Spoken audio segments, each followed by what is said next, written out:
Se trae su dosis de café, su sándwichito, no hay problema.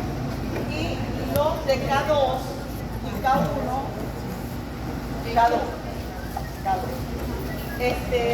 traten de distribuirse, podemos hacer una lista lunes, martes, miércoles y jueves en la práctica para que no tengamos práctica. Voy a pasar la página. Profe, yo igual. Bueno, él está allí. Y en ese último día, la clase teórica solamente viene los estudiantes que tienen.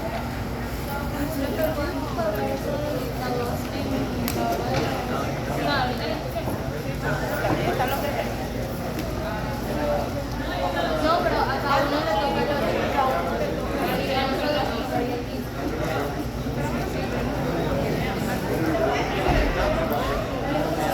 Hola. Buenos días. Muy bien.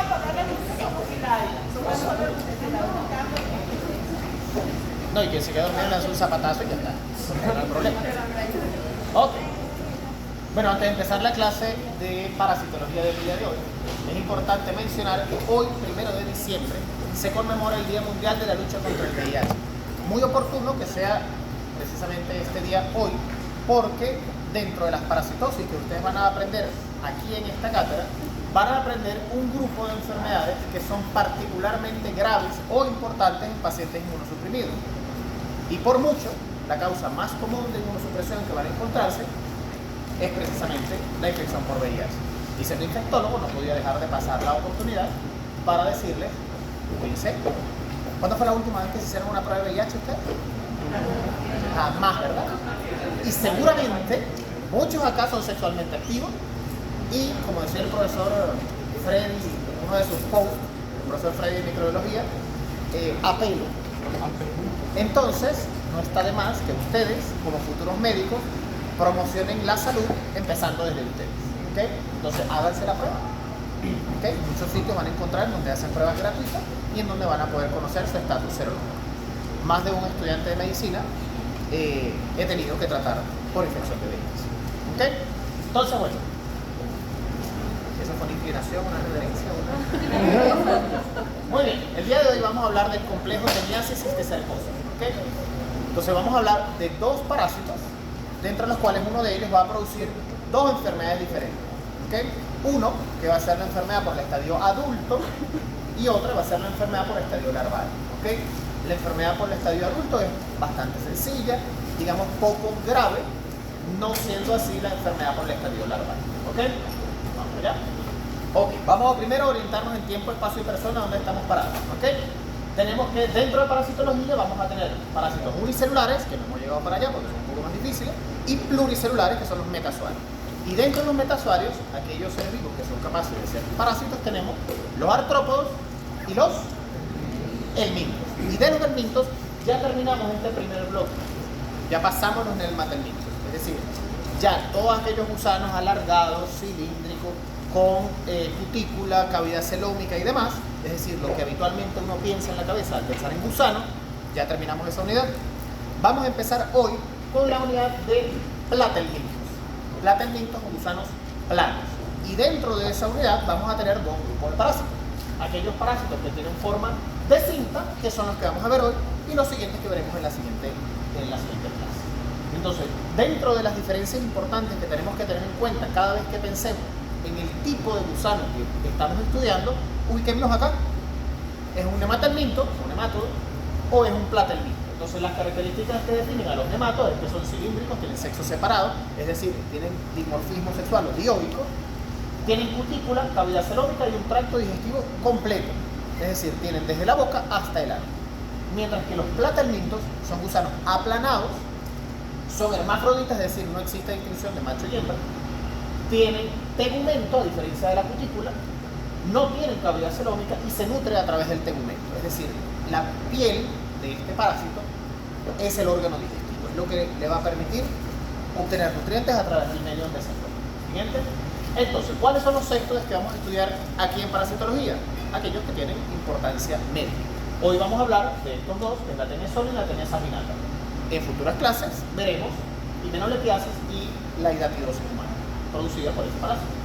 Entonces, ¿cuáles son las generalidades que tenemos que tener en cuenta cuando pensemos en un sexto de Bueno, primero que el cuerpo está conformado por tres partes.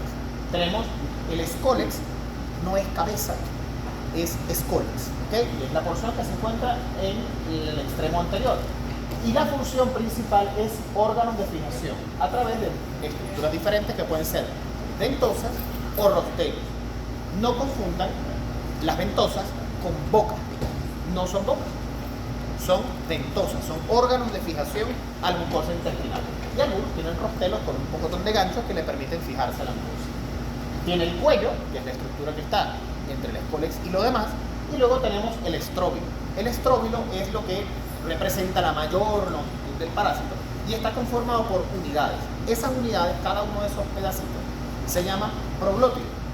Y los proglótides, dependiendo si están más cerca del escólex o más lejos del escólex, va a ir evolucionando en tres tipos de proglótidos. Tenemos los más chiquiticos, que son más anchos que largos, que son los proglótides inmaduros, que son estos que están acá. Y son los que están más pegados o más cercanos al escólex. Luego tenemos los proglótides maduros, que son más o menos trapezoidales o cuadrados. Y luego tenemos los proglótides grávidos, que se llaman grávidos porque ya está embarazado el proglótide, en donde vemos todas las estructuras correspondientes al aparato reproductor, tanto masculino como femenino, porque recuerden que estos son hermafroditas, tienen ambos sexos dentro de la misma estructura. Y ya en este interior, en todas estas ramificaciones uterinas, se encuentran los huevos. Esta estructura es la que va a ir despegándose poco a poco de la estructura del parásito y esto que va a formar parte de la forma evolutiva de dispersión. Pueden romperse y liberar los huevos o salir enteros a través del tracto digestivo humano. Siguiente. Ok, ¿qué otras generalidades tenemos que entender de los cestodes? Que no tienen tubo digestivo. Imagínense si tuvieran boca y ano y de repente se corta un pedazo del proglótide y se queda a la mitad. No hay tubo digestivo, no existe. Entonces lo que existe es la alimentación y eliminación de sustancias tóxicas a través del tegumento, que es esa piel que tiene el parásito. ¿Ok? Son hermafroditas, tienen órganos reproductivos masculinos y femeninos. Aquí es un tema importante cuando les preguntemos en los exámenes cuál es el tipo de reproducción del parásito. Una cosa es reproducción por hermafroditismo y otra cosa es reproducción asexual. No es lo mismo, ni se escribe igual. Entonces, un tipo de reproducción es la reproducción sexual cuando hay parásitos dioicos, es decir, existe un macho, existe una hembra, copulan, se fecunda el huevo y sale el huevo fértil al exterior. Otra cosa es hermafroditismo, que es esto, en donde dentro de una misma estructura de proglótides existe órganos sexuales masculinos y órganos sexuales femeninos, y que en el androsexual entonces se unen esas dos estructuras y se fecunda el huevo y sale. Eso sigue siendo reproducción sexual. Existen características masculinas y características femeninas que al final producen huevos fértiles y salen al exterior. Y hay otra cosa que se llama reproducción asexual, en donde no existe gametos sexuales masculinos y femeninos, sino que es el mismo parásito que, por ejemplo, hace fisión binaria. Un parásito se divide en dos, como lo hacen las bacterias, por ejemplo. ¿Okay? Entonces no confundan hermafroditismo con reproducción asexual porque no es lo mismo. Son ovíparos, es decir, ponen huevos, al igual como vivimos con enterobius, con ascaris, con tricuris, con toxocara, todo eso pone huevos. A diferencia entonces de qué parásito de los que vimos ya anteriormente, que no ponen huevos directamente. Las filarias. Las filarias son ovovivíparas, tienen huevos en el interior del aparato reproductor femenino, pero cuando salen, ya salen en forma larval. Estos no, estos salen huevos, ¿ok? Y son biohelmintos. ¿Alguien de mi sección que me pueda recordar el concepto de biohelminto? Levante la mano mi sección. Ajá, loba. Loba. Dime. Los biohelmintos, bueno, van a ser los que necesitan. ¿Qué son primero? Son parásitos. Ok. Lleva. ¿Son parásitos qué? Son parásitos que van a necesitar dos o más hospedadores Ajá. para realizar su Para ciclo. completar su ciclo. Muy bien. El milto que requiere dos o más hospedadores vivos para completar su ciclo de vida. ¿Ok? ¿Y heteroxeno qué significa? Es el ciclo de vida. Es el ciclo de vida en el cual se necesitan se dos o requieren más dos o más hospedadores vivos para completar su ciclo. Entonces no confundan heteroxeno con biohelminto. A fin de cuentas es la misma cosa, pero uno hace referencia al parásito, que es el concepto de biohelminto, y otro hace referencia al tipo de ciclo de vida. ¿De acuerdo? Ok. Otra característica que es más algo anecdótico, que es una característica propia, es que las larvas tienen un nombre raro. Algunos inclusive, mira la cachucha, algunos inclusive le han puesto género y especie distinto a esta larva, lo cual no es taxonómicamente correcto y ya veremos por qué. ¿Okay? Pero lo importante es que las larvas tienen nombre raro. Ya no va a ser L1, L2, L3, L4, sino que adquieren un nombre propio. ¿Sí? Ok, entonces, ¿cuáles son las formas evolutivas de este parásito? Tenemos entonces huevo, los estadios larvarios, que son dos. Uno, que es el primero, que se llama oncosfera o embrión hexacanto, que es lo primerito que sale de aquí, del huevo. En cuanto el huevo eclosiona, sale el primer estadio larvario, que se llama oncosfera o embrión hexacanto. Son sinónimos, podemos utilizarlo de manera indistinta en su respuesta. Y luego tenemos el adulto, ¿okay? Que como verán tiene características morfológicas bien diferentes que lo vamos a poder diferenciar. ¿Sí? Ok. Vamos a hablar un poquito de epidemiología y por qué es importante conocer esta parasitosis. ¿Okay? Primero es de distribución mundial, está en todas partes del mundo. ¿Okay? Se asocia a hábitos alimenticios específicos. A mi sección les decía, piensen en dónde está la parasitosis. En dónde está significa que existe el hospedador, cuál es el ambiente, cuáles son las condiciones, es decir, todo lo que genera que en ese lugar, en ese momento, en ese espacio determinado se permita establecer la parasitosis. Entonces, ¿cuáles son aquellas características? Bueno, dos cosas. Como tenemos dos enfermedades, una que es la teniasis, que es la fase adulta, y una que es la cisticercosis, que es la infección por el estadio larvario, bueno, hay características diferentes o condiciones diferentes para que ocurra esa infección. Entonces, la ingesta de carne cruda genera teniasis, mientras que la contaminación de agua de alimentos con heces humanas que contengan los huevos de estos parásitos va a generar la cisticercosis. Cuando veamos el ciclo de vida, lo vamos a entender un poquito mejor. Entonces, una cosa es que ingiera el estadio de huevos y me va a generar o va a evolucionar al estadio larvario, y otra cosa es que me coma la carne de vaca o de cerdo con el estadio larvario, entonces evoluciona a la fase adulta. Imagínense Pichu, Pikachu y Raichu. ¿Ok? Si tengo un Pichu, me va a evolucionar a Pikachu. Y si me dan un Pikachu, va a evolucionar a Raichu. ¿Ok? Oye, entonces se asocia a ciertas culturas o religiones en donde característicamente hay ingesta de carnes crudas, como por ejemplo la ingesta de carne cruda de res en algunos países árabes. ¿Ok? Además es importante conocer que es una parasitosis longeva. Una persona puede estar infectada por esta infección por 25 años o más y ni se entera que tiene esa infección. ¿Ok? La más frecuente es la tenia saginata, porque el consumo de carne cruda de res es mucho más ampliamente distribuido que el consumo de carne cruda de cerdo, que es muy poco común y generalmente ocurre de manera accidental. Y la cisticercosis es endémica en Venezuela. Entonces esto da pie a revisar algunos conceptos epidemiológicos que vale la pena recordar. Entonces, endemia, hablando de la cisticercosis endémica en Venezuela, bueno, veamos que es endemia. Es una enfermedad de aparición constante en un área geográfica o grupo determinado. También tenemos que es una prevalencia crónica o sostenida en el tiempo de una enfermedad en un área geográfica o un grupo. ¿Okay? Eso es endemia. Mientras que epidemia es una enfermedad que se propaga activamente con un aumento del número de los casos esperados para el momento, pero contenida en un área geográfica concreta. ¿Okay? Es decir, aumento el número de los casos que no me esperaba, pero aquí. Y pandemia es una enfermedad epidémica, es decir, es el mismo concepto que epidemia, pero que afecta más de un continente y que en los sitios donde ocurre la infección hay transmisión autóctona. Eso es pandemia. También tenemos otro concepto que es brote. Brote es aparición repentina de una enfermedad en un momento determinado que no me esperaba. Es decir, no es correcto, por ejemplo, decir ahorita que hay un brote de dengue. No, porque es esperado que a estas alturas, después de abundante pluviosidad, en esta época del año, donde hay aumento de los mosquitos, se espera que haya dengue. ¿Okay? Ahora, ¿qué no me espero? Dengue en Semana Santa, por ejemplo. Si ocurre un brote de dengue en Semana Santa, dice dengue. ¿Sí? Chévere. Muy bien, entonces veamos un poquito más a profundidad los dos parásitos adultos que vamos a estudiar el día de hoy, que es la tenia solium y la tenia saginata. ¿Ok? En general, la solium es más chiquitita. Entonces, ¿cuál es el nombre más chiquito? Solium. Es decir, si compara el número de letras que tiene solium y el número de letras que tiene saginata, solium es más chiquitito. Entonces, esta va a medir de 1 a 8 metros, esta puede medir hasta 12 metros, e inclusive el récord mundial ha sido 25 metros de longitud de este parásito.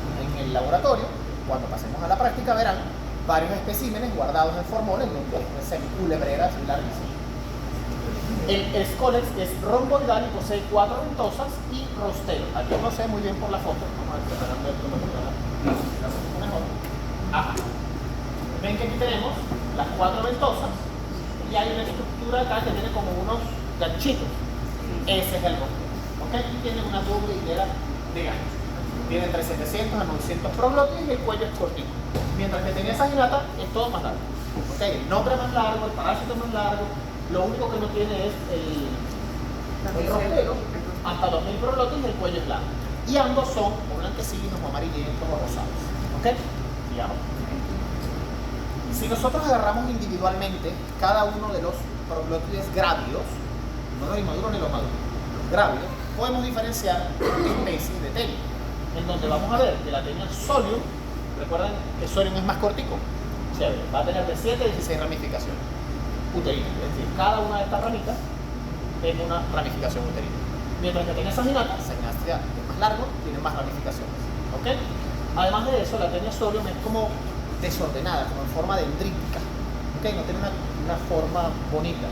Mientras que aquí, fíjense que está súper organizada y que cada una de las ramificaciones uterinas termina en 2. Fíjense que hay una rama y aquí hay otra rama. ¿Ok?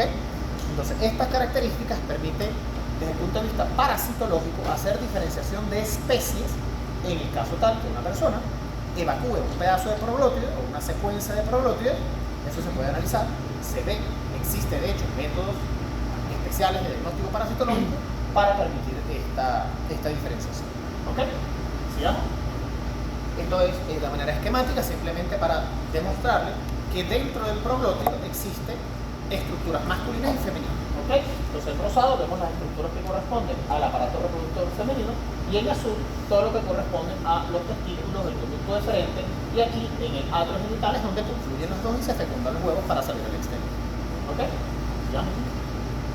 Muy bien. Entonces vamos a ubicarnos en el ciclo de vida del parásito.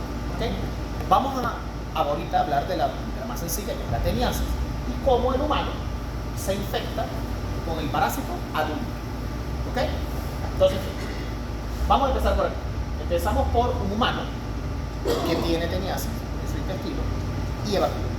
Al evacuar puede haber dos formas evolutivas de dispersión, que son los huevos, porque los proglótides se rompieron dentro del intestino y salen los huevos libres, o salen los proglótides, los pedacitos de tallarina, y salen al exterior. Ahora, ¿en qué condiciones esta parasitosis es capaz de completar su ciclo de vida? Bueno, donde está el hospedador intermediario, que es el ganado vacuno o porcino. ¿Okay? Entonces imagínense un lugar donde haya cría de ganado, vacuno o porcino, y en donde las condiciones sanitarias de ese espacio sean precarias. Y en donde, por ejemplo, el agricultor o el ganadero evacúa en el piso. Y no hay buena disposición de excretas en el ambiente. ¿Qué va a pasar cuando venga el ganado a pastar y a comer la granita de allí? Se va a comer los huevos o los proglótidos, una dosis extra de proteína. Pero bueno, consumió los huevos o los proglótides que salieron del humano. Y entonces, ¿con qué es que se está infectando el cochino? Con huevos y proglótides. Entonces, ¿se acuerdan lo que le dije Pichu, Pikachu y Raichu? Bueno, aquí tenemos a Pichu. Si quien ingresa al animal, al hospedador intermediario, es el estadio de huevo o proglótides, dentro del intestino del animal, ¿qué va a ocurrir? Esos huevos van a eclosionar o los proglótides se desintegran y luego salen los huevos. Y a nivel del intestino delgado, yeyuno, ilio, de los animales, va a salir el embrión hexacanto o la oncosfera, como quieran llamar. Entonces sale ese primer estadio larvario del huevo, penetra la pared intestinal del ganado y empieza a circular por la sangre. Y en ese momento, a ese animal, cuando ya el estadio larvario aterriza en un tejido y se localiza de manera definitiva, ya allí pasa al segundo estadio larvario, que es el cisticerco. ¿Sí? Entonces, el animal ingirió los huevos, salió la oncosfera, migró por todas partes y cuando llega a los tejidos, principalmente el tejido muscular o cualquier otro órgano interno del ganado, ¿qué enfermedad va a tener el animal cuando ya llega a transformarse en cisticerco en toda parte del cuerpo? Cisticerco. ¿Sí? Entonces, el animal, cuando come huevos de tenia, desarrolla la enfermedad por el estadio larvario. Es decir, el animal aquí tiene cisticercosis. Entonces, ¿qué es lo que vamos a ver en el animal? Si yo agarro un pedazo de músculo y lo veo de cerca o lo corto, voy a ver unas perlitas blancas en la carne. Ese animal está contagiado con cisticercosis. Obviamente, la vaca se contagia de la tenia de la vaca, en la saginata. ¿Okay? ¿Qué animal es más grande, la vaca o el cochino? ¿Qué parásito tiene más letras, saginata o solio? Facilito. Entonces, saginata, la palabra más larga va con el animal más largo. Saginata es de la vaca, solio es del cochino. ¿Okay? Entonces, cada hospedador intermediario, vaca o cochino, ingiere la tenia y desarrolla la enfermedad por el estadio larvario de acuerdo a la especie. Entonces, ¿qué pasará si un humano se come la carne con cisticercosis de vaca o de cerdo y resulta que no la cocinó bien? O era una hamburguesa de aquí de Plaza Venezuela que nada más fue vuelta y vuelta. O comió quipe crudo, por ejemplo. ¿Qué va a pasar con ese humano? ¿Qué está ingiriendo? Está ingiriendo el estadio larvario, está ingiriendo el cisticerco. Entonces, cuando ese cisticerco cae al estómago, se desintegra y se debilita la cápsula que lo rodea y cae otra vez al intestino, simplemente lo que ocurre es que el escólex del cisticerco se evagina. Vete para atrás un par de láminas. Atrás. Ahí. Fíjense, el cisticerco habitualmente está así. Cuando está escondido dentro de los tejidos, está así. Invaginado. Cuando ya el cisticerco que está en la carne se lo comió la gente, se debilitó la pared por los jugos gástricos y aterriza otra vez al yeyuno y el hilio, ese escólex se va a evaginar, va a salir hacia el exterior y esto, que es una estructura que es igualita a la estructura del adulto, se va a enganchar. Ahora vete otra vez al ciclo de vida. Una cosa, ¿se podría decir que cuando el cisticerco está dentro, está como de forma latente?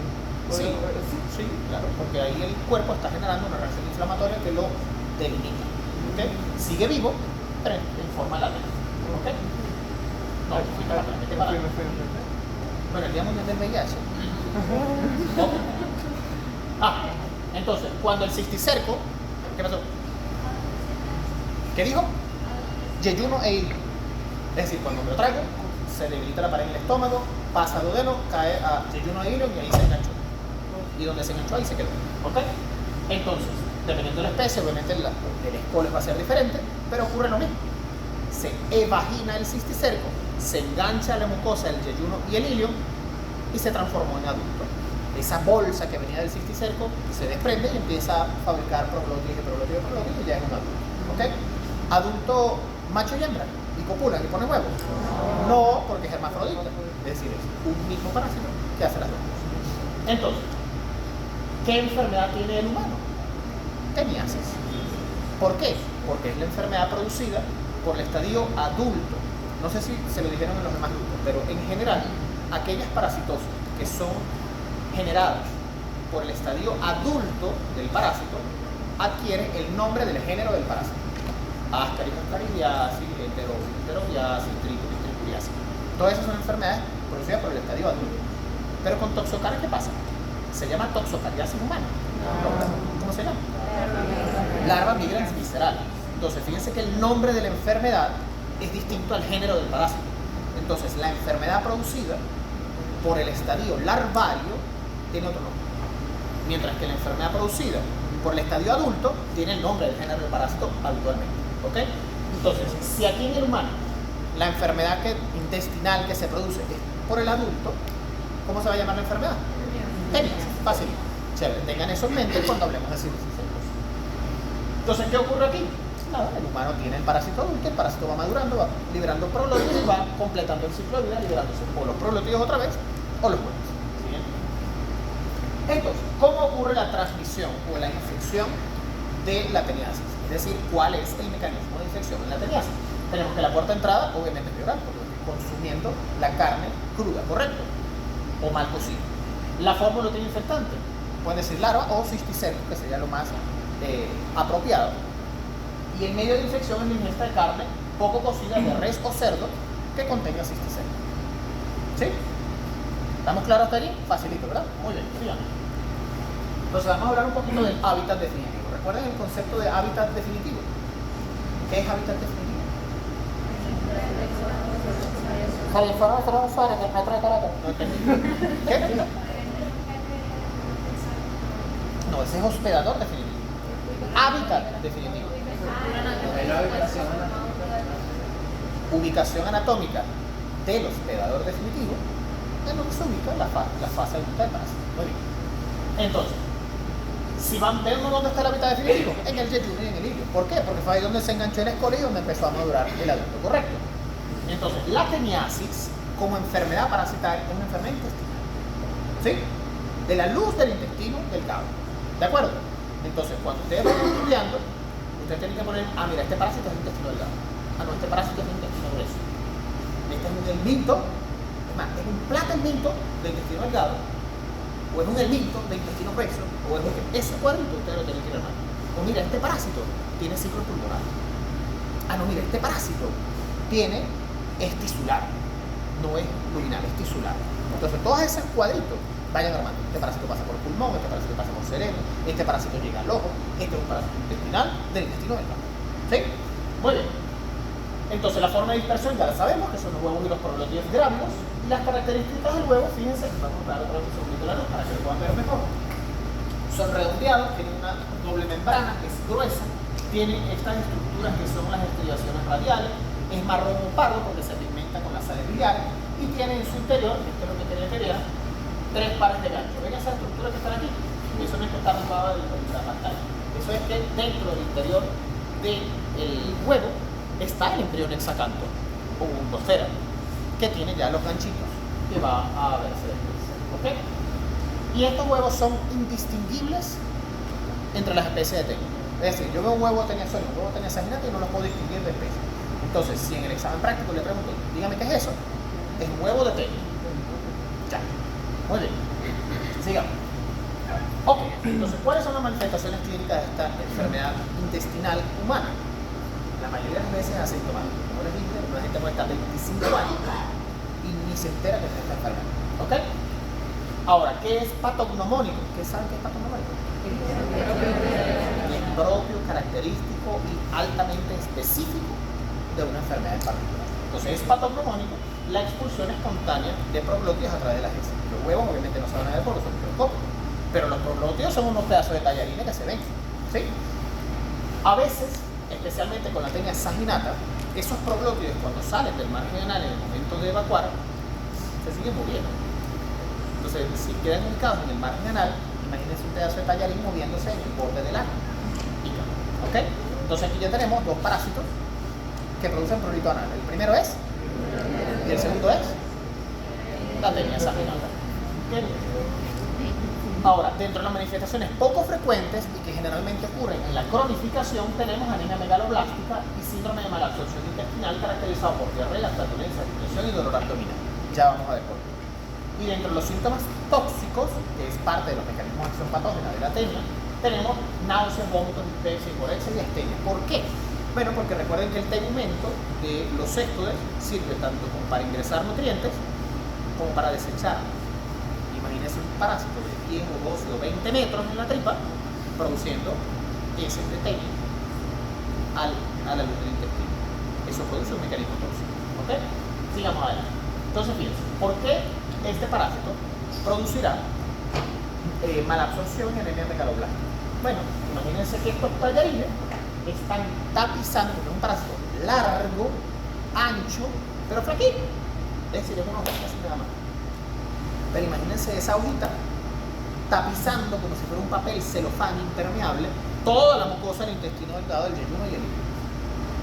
¿Sí? Entonces, ¿creen ustedes que va a haber absorción normal de nutrientes si yo tengo un poco de plástico ahí metido?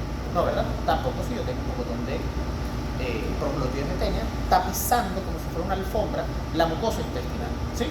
Entonces, ¿qué nutriente importante para el ser humano se absorbe en el yeyuno? ¿Qué dijo? La vitamina B12. ¿Okay? Entonces la vitamina B12 requiere su unión al factor intrínseco, llega y atraviesa el yeyuno y se absorbe a nivel de la mucosa del yeyuno. Y si ahí es donde está el parásito, tapizando toda la mucosa, ¿creen ustedes que se va a absorber la vitamina B12 de manera normal? Obviamente que no. Entonces va a haber consecuencias de ese déficit nutricional. Y la manifestación clínica es la anemia megaloblástica. ¿Ok? ¿Ok?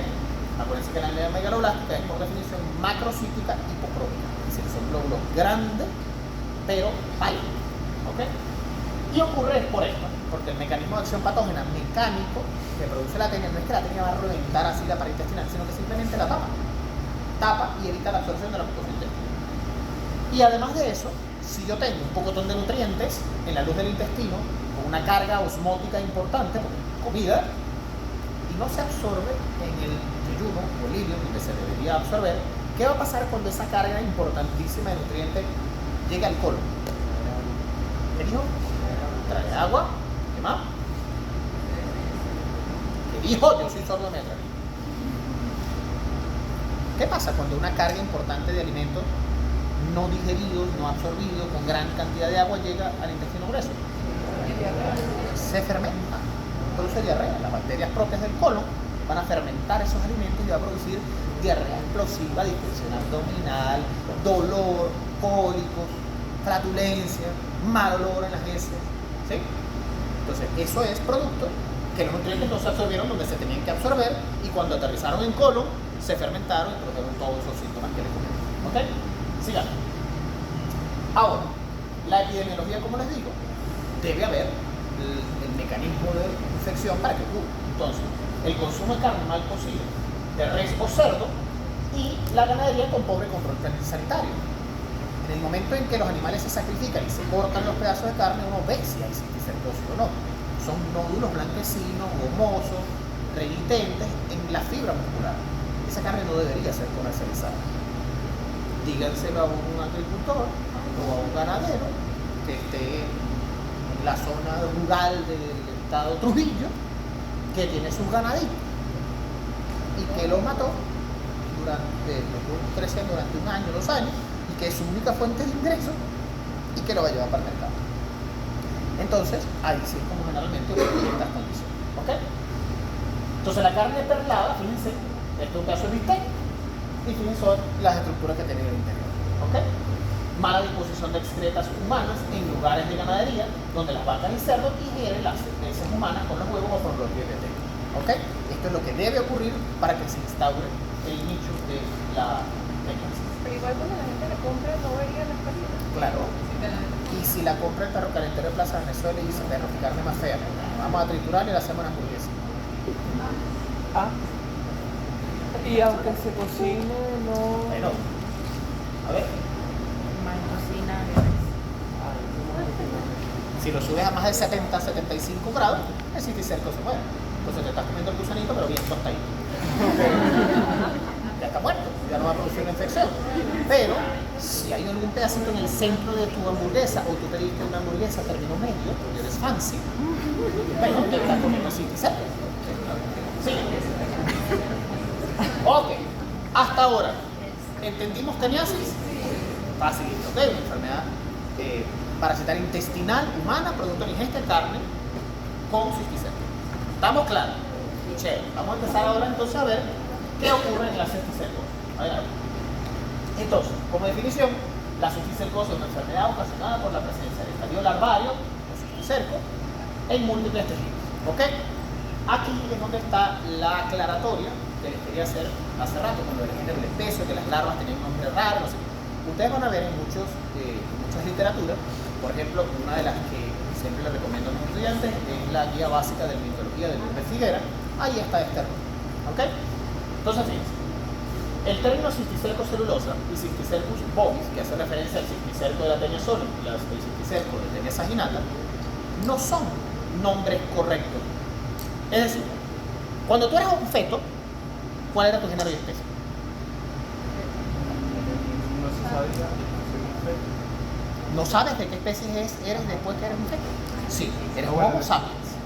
Ok. Y cuando tienes 7 años, ¿qué especie eres? Homo sapiens. ¿Y cuando tienes 50? ¿Y cuando te moriste? Ok. Entonces, ¿es correcto taxonómicamente darle un género y especie distinto al estadio larvario de la fase adulta? No. Entonces, esto es un error. Entonces, no es recomendable que continúen ese error. ¿Ok? Entonces, el nombre correcto de este es el cisticerco de tenia solum. Y el nombre correcto de este es el cisticerco de tenia saginata. Fin. ¿Sí? Entonces, no hagan, no escriban, no digan estos nombres de celulosa y pon. Siguiente. Ok. Entonces, fíjense, si nosotros vemos aquí este pedacito de mar, es lo mismo que vimos hasta ahorita. Exactamente igual. No hay nada diferente. Ah, pero hay otra gente aquí. Entonces, la cisticercosis es la enfermedad producida por el estadio larval. Es decir, la enfermedad producida por Pikachu. ¿Sí? Entonces, ¿qué es lo que pasa cuando el humano se comporta como el cochino? Es decir, normalmente para que el cochino se infectara, debía consumir huevos o los proglótides que salían de un humano y se los comió el cochino en ese ambiente de la ganadería y todo ese espacio que ya vimos, ¿cierto? Ahora, ¿qué pasa si en ese mismo hacienda, en ese mismo acto, en ese mismo espacio, hay otra gente? Y que resulta que además de hacer ganadería, tienen agricultura. Y por muy mala suerte, el ganadero de este lado tenía un pedacito de tierra donde tenía papa, tomate, cebolla, no sé qué. Y el ganadero del vecino vino hace poco allí. O hay escasez de agua, no tengo manera de regar el campo, ni mi huertito, y resulta que se me tapó el pozo séptico. Entonces, ¿qué va a ocurrir? Cuando el ganadero de al lado, de la finca de al lado, libere su pozo séptico, ¿para dónde va a botar agua? Al campo, para que se evapore. Y aparte, fertiliza la tierra, porque eso va a traer nutrientes a la tierra según ese ganadero. Y si esa fuente de agua contaminada con heces humanas aterriza en la tierrita donde el agricultor de al lado tiene papa, tomate y cebolla, con lechuga, aceite, ¿qué está comiendo ese ganadero? Huevo, ¿verdad? Ese ganadero se está comportando como un cochino en el ciclo de vida, ¿sí? Porque el ganadero entonces está comiendo huevos o proglótides que vienen de un humano infectado, pero esta enfermedad va a ser distinta. El humano, en este caso, va a tener la enfermedad del cochino. ¿Y cuál es la enfermedad del cochino? Cisticercosis. ¿Sí? Entonces, sabemos entonces identificar la diferencia entre el ciclo de la teniasis y el ciclo de la cisticercosis. En la teniasis, la forma evolutiva infectante es el cisticerco. En la carne del cochino la vaca. Pero en la cisticercosis, que por cierto es solamente producida por la tenia solio y alguna otra especie de tenia, que es tenia asiática, que eventualmente han reportado casos de cisticercosis, pero la tenia saginata no, la tenia solio sí. ¿Okay? Entonces la cisticercosis humana es la enfermedad producida por el cisticerco de tenia solium cuando el humano se comporta como un cochino. Es decir, teniendo la ingesta de agua alimentos contaminados con heces humanas que contengan huevos o proglótides de tenia solium. ¿Sí? ¿Clarito? Chévere, sigamos. Un truco que no sé si saben. Este dibujo representa qué parte del cuerpo humano es la que está infectada por ese parásito. Ustedes ven acá pulmón, cerebro, alguna otra estructura. Aquí lo que vemos es tripa, ¿verdad? Chévere. Entonces, la teniasis es una enfermedad intestinal. Pero aquí ven pulmón, aquí ven cerebro y otros órganos, ¿cierto? No está todo dibujado, pero lo que hace ver esto es que hay diseminación visceral. ¿Sí? Entonces, en los dibujitos del CDC, cuando busquen esta página, es la página del CDC de cdc.dpdx, ahí tienen los parásitos de la A a la Z, busquen el ciclo de esto y van a ver que en las diferentes imágenes van a tener diferentes órganos pintados en el dibujito del humano. ¿Ok? Chévere, sigamos. Entonces, en la cisticercosis humana, ¿cuál es la puerta de entrada? Sigue siendo viral. Pero ¿cuál es la forma evolutiva infectante? Los huevos o los proglótides. ¿Ok? Ahora, aquí es donde se empieza a complicar un poquito la cosa. Vamos a hablar entonces de los medios de infección en la cisticercosis. El primero y el más fácil es que haya una ingesta de agua, alimentos contaminados con heces humanas que contengan huevos de proglótides de tenia solium. Facilito. Ahora, deje para atrás. ¿Qué pasa si este humano, que ya tiene teniasis, y ya sabemos cómo adquirir la teniasis a través de ingesta de carne cruda de cochino, o mal cocida de cochino, qué pasa si este humano evacúa, sale un proglótido, o bueno, le rasquea, no me la dé las manos, me enjuago, ¿qué le va a pasar a ese humano? Pasa lo siguiente. ¿Pasa? Va a ocurrir la tríada de ano, mano, boca. Entonces, los huevos de tenia, cuando ya salieron, ya son fértiles, ya están fecundados, ya son infectantes. No así como ocurría, por ejemplo, con Ascar y Trico, que tenían que pasar por la tierra, madurar, estar 1 o 2 semanas en la tierra y después era que se sigue infectando. Si un humano tiene ascariasis, evacúa y se lleva las heces a la boca, no le va a dar más ascariasis, porque los huevos de Ascaris no son infectantes apenas salen, pero los huevos de tenia sí son infectantes apenas salen. ¿Ok? Entonces, en una persona que tiene teniasis y está expulsando huevos o proglótides, si ocurre la tríada ano, mano, boca, ¿qué se está comiendo entonces el humano? Huevos. ¿Y qué pasa si come los huevos? Cisticercosis. ¿Sí? Entonces, en una misma persona puede haber teniasis y cisticercosis a la vez. ¿Ok? Ahora vamos para atrás. ¿Dónde está aquí la tenia? ¿Qué parte de la tripa? Yeyuno e hilo. Eso es lo que me mide. ¿Qué pasa si esa tenia, que mide 12 metros, y produce las toxinas, y produce las toxinas, y produce las toxinas, y produce... ¿Qué está ocurriendo ahí cada vez que yo tengo una arcada o boca? El peristaltismo es inverso, es decir, en vez de ir de arriba para abajo, se está devolviendo lo que está allí. ¿Okay? Por eso es que a veces cuando el vómito es importante, vomitamos bilis, ¿verdad? Pero la bilis está en la segunda porción del duodeno. Entonces eso significa que hay peristaltismo inverso y se está devolviendo lo que está en el intestino delgado hacia el estómago otra vez. ¿Sí? Ok.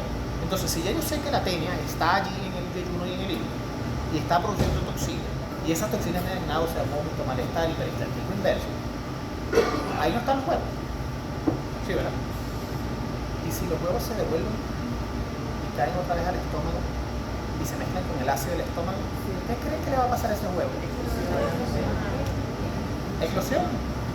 Entonces, un mecanismo de infección para cisticercosis es autoinfección interna por fenómenos de peristaltismo inverso con eclosión de los huevos dentro del mismo pedazo. Sobre la autoinfección externa por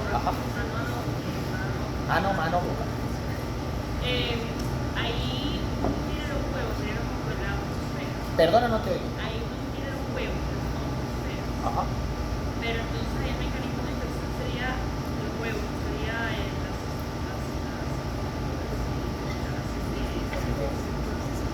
Si te comes el huevo, una vez expulsado, es autoinfección externa. Y si el huevo por peristaltismo inverso se devuelve y eclosiona otra vez, es autoinfección interna. ¿Esa es la pregunta? Ok. La oncosfera, acuérdate que ocurre cuando ya cae ácido clorhídrico, ácido gástrico en el huevo, debilita la pared y se libera la oncosfera, que es lo que ocurre en la autoinfección interna. ¿Sí? Ok. Sigamos.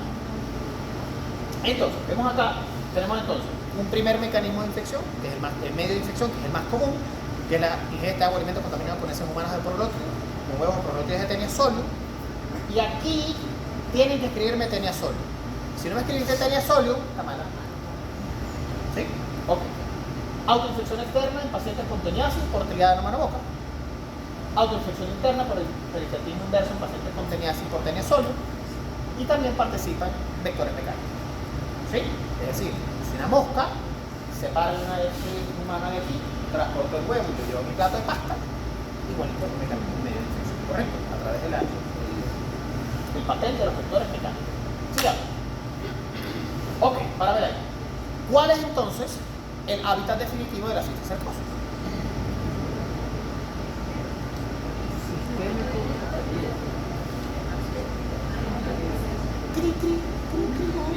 Vamos a repasar entonces el concepto. Cuando me claro los conceptos, vamos a hablar un poco. ¿Qué es hábitat definitivo? Ubicación anatómica dentro del... ¿Quién dijo huésped para lanzarle un zapato? No se usa la palabra huésped en parasitología, es hospedador. Área anatómica dentro del hospedador definitivo, ¿en dónde? Se encuentra la fase adulta. Muy bien. ¿Aquí hay adultos en cisticercosis? No. Es la forma. Aquí hay hospedador definitivo en cisticercosis. O el humano se está comportando aquí como un hospedador intermediario accidental. ¿Está la fase adulta? No está. ¿Hay la hábitat definitivo entonces si no hay adulto que esté en el hábitat definitivo? No. Entonces, en las enfermedades parasitarias producidas por larvas, el término hábitat definitivo no existe. Pasa la siguiente. No existe. Pasa. El ser humano se comporta como un cochino, por lo que es un hospedador intermediario accidental. No hay hábitat definitivo en cisticercosis. Pero entonces ustedes me dirán, bueno, pero no llega el músculo, no llega el cerebro, no llega el hígado y otros órganos del cuerpo humano. Sí, pero eso no es el hábitat definitivo. Eso es, diga señorita.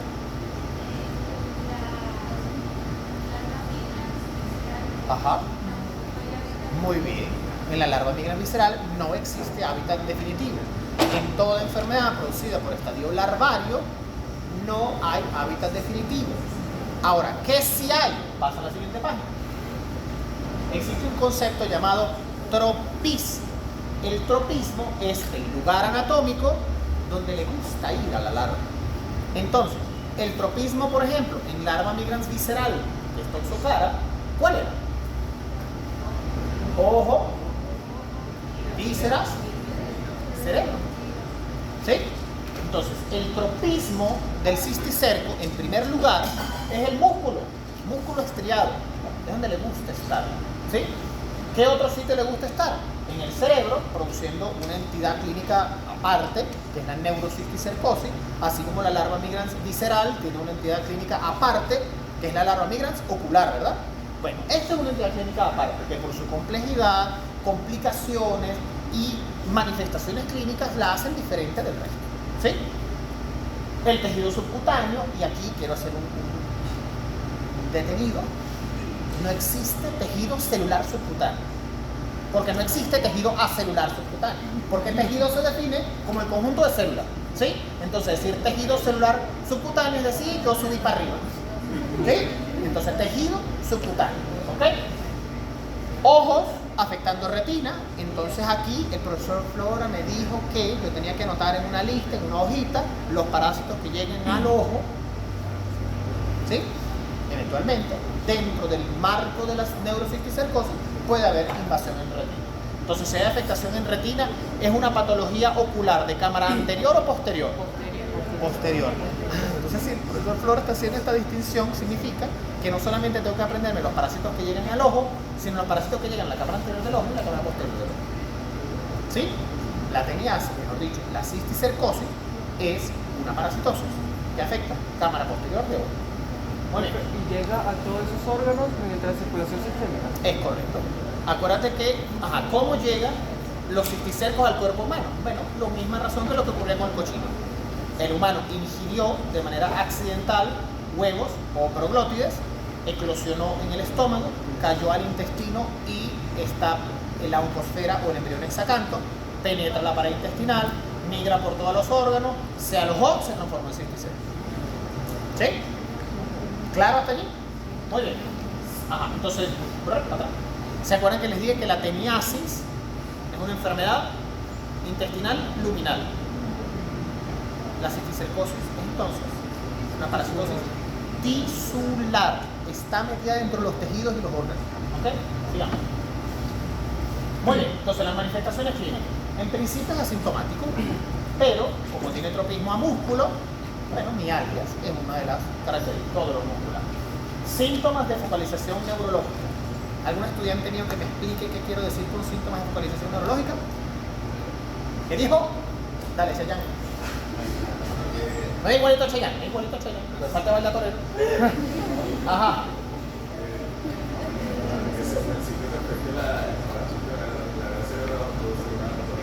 Es correcto. El cerebro es muy amplio y las manifestaciones clínicas de diferentes áreas del cerebro pueden ser muy variadas.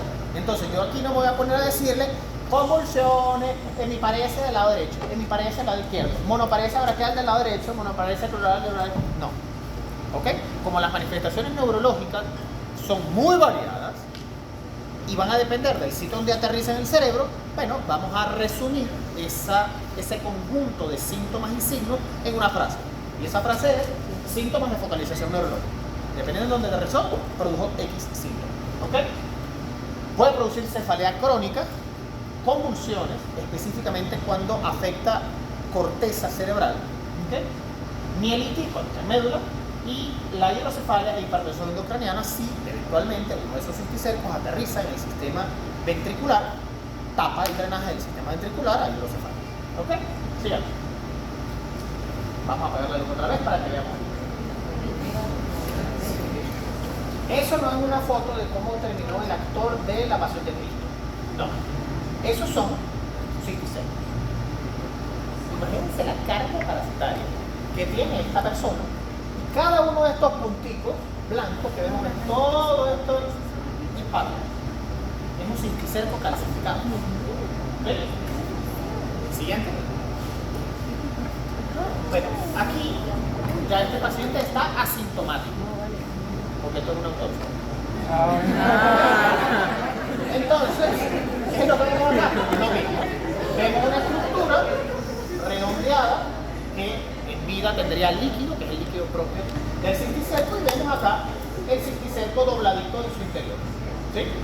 Entonces, todos estos son manifestaciones gravísimas de la cisticercosis. Siguiente. Muy bien. Entonces, vamos a hablar de los mecanismos de acción patógena de uno y de otro. Entonces, en la teniasis tenemos el principal, y aquí siempre nosotros le vamos a insistir o a recalcar que se sepan y manejen realmente los mecanismos más importantes. Porque si ustedes en todas las preguntas de todos los exámenes ponen mecánico, tóxico, inmunológico y enzimático, probablemente la respuesta va a estar correcta, porque los parásitos tienen múltiples mecanismos de acción patógena. Pero yo quiero que ustedes sepan, entiendan y razonen el por qué queremos poner en cierto orden de prioridad los mecanismos de acción patógena en los diferentes parásitos. ¿Ok? Entonces, el de tenia va a ser mecánico simplemente porque tapiza. Aquí la tenia no muerde, no rompe, no produce ovillos, ni... no. Aquí lo que hace es tapar, es un alfombra, pero eso es un daño mecánico. ¿Ok? Inflamatorio, en segundo lugar, porque produce daño sobre las vellosidades intestinales. El movimiento que tiene la tenia sobre la mucosa intestinal va atrofiando las vellosidades. ¿Ok?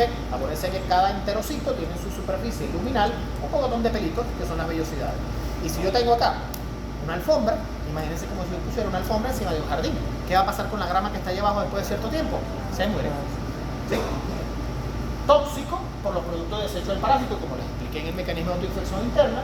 Y por último, y poco importante, es el exfoliativo, por absorción de nutrientes. Mientras más grande es el parásito, más nutrientes requiere.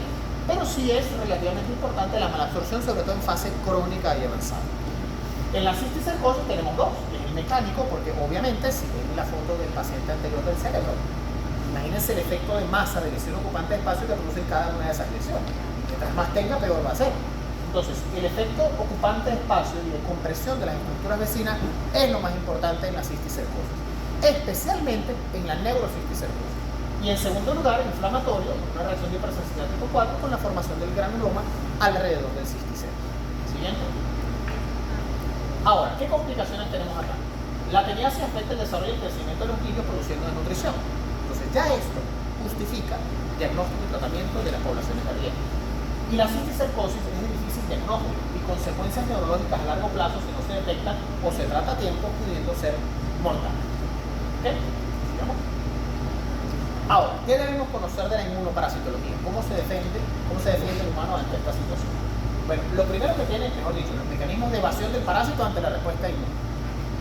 La evasión de respuesta inmune es que el cisticerco está ubicado en órganos inmunoprivilegiados, es decir, el cuerpo no va a atacar intensamente lesiones del cerebro y ojo, porque solo el ataque va a producir daño del órgano invadido. La formación de granulomas con migración de células fagocíticas, de linfocitos y fibroblastos para formar una estructura quística en su interior. La formación de anticuerpos en inmunoglobulina no sirve de mucho porque no pasan a la barrera hematoencefálica y no logran controlar el foco infeccioso.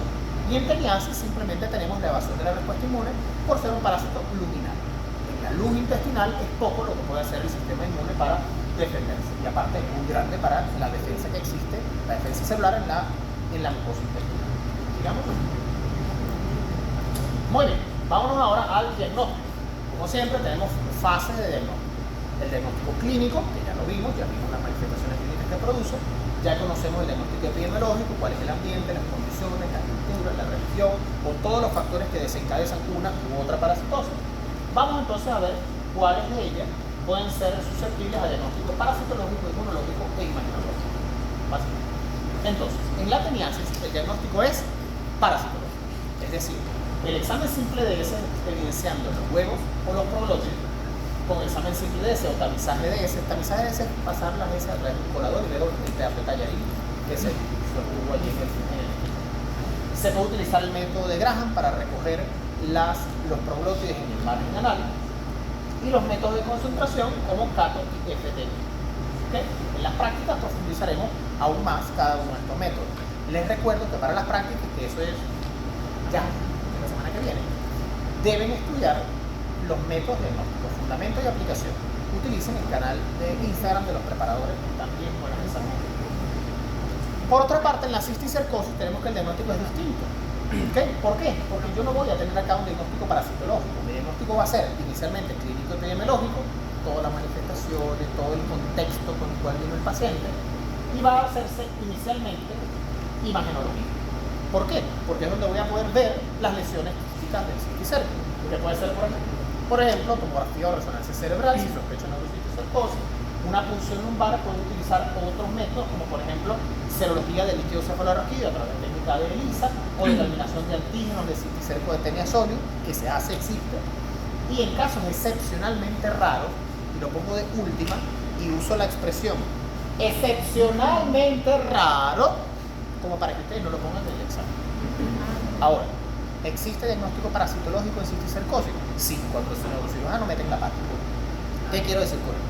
Imagínense que tengo un paciente con SIDA que tiene pérdida de peso, cefalea, fotofobia, tinnitus, disminución de la agudeza visual, mareo, convulsión.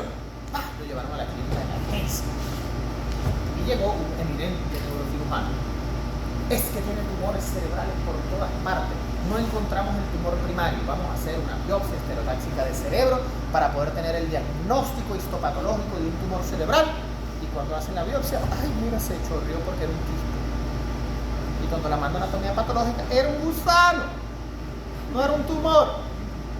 Entonces, el diagnóstico parasitológico en la neurocisticercosis, que por ello es la forma más grave, la que va a ser más aparatosa, solamente se hace cuando alguien mete la mano. No es de rutina hacer diagnóstico parasitológico en cisticercosis. Sigamos. Entonces, ¿qué se puede hacer en cuanto a profilaxis? Bueno, hay control de calidad en veterinaria y en ganadería. ¿Qué creen ustedes que puede ser una forma fácil, rápida, no invasiva, económica de investigación de cisticercosis en el ganado, por ejemplo? ¿Dónde está la cisticercosis en el ganado? En los músculos, ¿verdad? ¿Sirve, por ejemplo, que yo agarre la vaca, le corte el pernil así, ¡guau!, para ver si tiene cisticercosis? No, ¿verdad? O que ya le haga una biopsia por truco en todo el lomo del cochino para ver si en alguno de esos pedacitos veo un cisticerco. No. ¿Hay algún músculo que sea visible a simple vista? En donde yo puedo investigar si el ganado tiene o no tiene cisticercosis. Le abren la boca a la vaca, le suben la lengua y si está perlada tiene cisticercosis. Eso obviamente tiene una sensibilidad variable dependiendo de la carga parasitaria, pero hay también métodos de investigación serológico y inmunológico para el ganado, que son mucho más costosos y hacerlo con 5.000 cabezas de ganado, oye, pues es difícil. Bueno, hago un muestreo de las 5.000 que tengo, investigo 50. Si yo consigo títulos elevados en mi cuerpo contra cisticerco de Taenia saginata en el ganado vacuno, yo digo, mira, yo tengo aquí una epidemia de cisticerco en mi ganado. El tratamiento antihelmíntico en animales realmente no es muy eficiente. La inspección de calidad de la carne por consumo humano, se debe descartar la carne de res o de cochino que esté infectada, no es apta para el consumo humano. Teóricamente, congelar las carnes a muy baja temperatura logra estallar el quiste de los cisticercos. ¿Okay? ¿Qué pasa si ustedes ponen un vaso de agua en el congelador? Se revienta, ¿verdad? Bueno, lo mismo pasaría si ustedes ultracongelan la carne de res o de cochino. Los cisticercos están llenos de agua. Si se congela, el hielo expande y se revienta el cisticerco y la larva se muere. ¿Ok? Tampoco es muy agradable tener un pedazo de carne congelado o descongelado con larvas en el interior, ¿verdad? Entonces, deben llevar en la cabeza que la carne con cisticercosis no es apta para el consumo humano. Cocinar adecuadamente la carne de res también la mata, por encima de 70-75 grados el parásito muere. Adquisición de carne en sitios de calidad certificada y regulada y la educación sanitaria. Siguiente. Ahora, profilaxis para cisticercosis. Bueno, el lavado de alimentos viene en preparación de los mismos, consumo de agua potable, erradicación de vectores mecánicos, educación sanitaria y la investigación que todo paciente con teniasis debe investigar cisticercosis. ¿Por qué? Porque ya vimos que más o menos un 5 a 10% de los pacientes que tienen teniasis desarrollan cisticercosis por el mecanismo de autoinfección interna y externa que les expliqué. Siguiente. Tratamiento. A la profesora Lina nunca le gusta que yo les hable de tratamiento, pero aquí se lo pongo de fotico rapidito. Se utiliza para Cimantel y albendazol y en caso de neurocisticercosis se requiere tratamiento con esteroides. Excepcionalmente raro cuando se evidencia síntomas de compresión o hidrocefalia, tensión, se requiere a veces drenaje de líquido cefalorraquídeo. Y mucho más raro cuando son lesiones muy grandes o voluminosas, eventualmente se opera. Y para la teniasis, dosis única de albendazol y ya está. ¿Preguntas? Todo. Dígame. Ajá. Sí.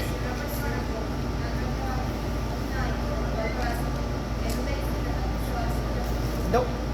El cisticerco de Taenia saginata no produce cisticercosis humana.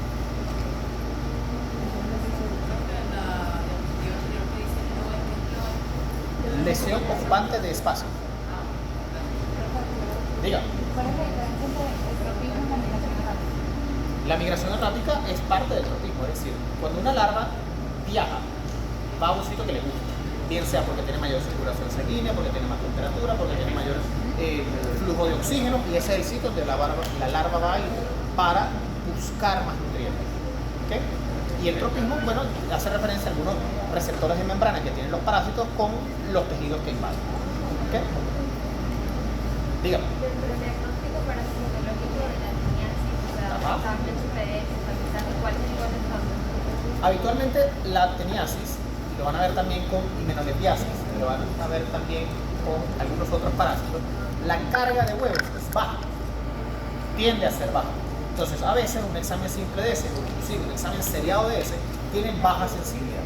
Y es por eso que en la práctica, le vamos a enseñar a partir de la semana que viene, que hay métodos de concentración que son el método gold estándar para el diagnóstico de las parasitosis que tienen baja carga parasitaria, como por ejemplo esquistosomiasis, la teniasis y otras.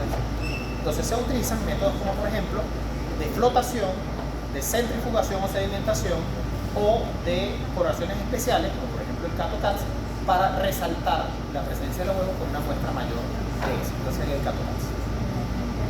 ¿Alguna otra pregunta? Terminamos. Gracias.